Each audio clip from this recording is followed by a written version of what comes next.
She's only 7, but Sarah handles the cotton swab almost like a pro.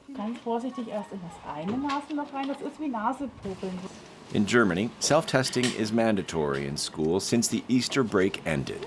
Twice a week, under supervision by the teacher. It's like we're in chemistry class. We know if we're healthy or not. It's cool and doesn't even hurt. This school alone does 1,300 tests weekly. It's found 3 children with COVID.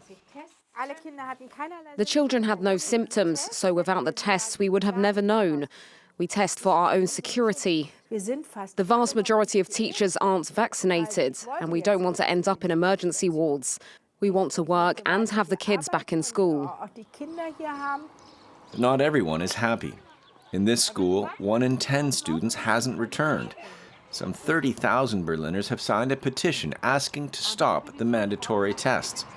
The City Parents Association is fighting for them to be done at home. The criticism is coming from parents, teachers and certain school administrations, which say they can't manage, that it's too much of a constraint and wastes teaching time.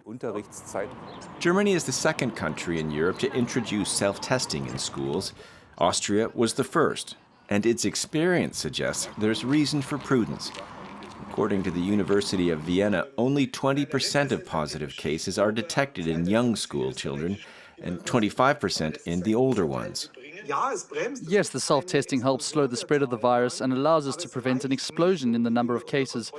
But our study shows it's not enough to keep schools open in the long term.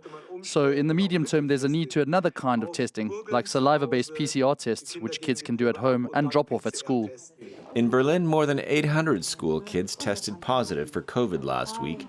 Schools have to close completely again if the city incidence rate gets higher than 165 cases for 100,000 inhabitants.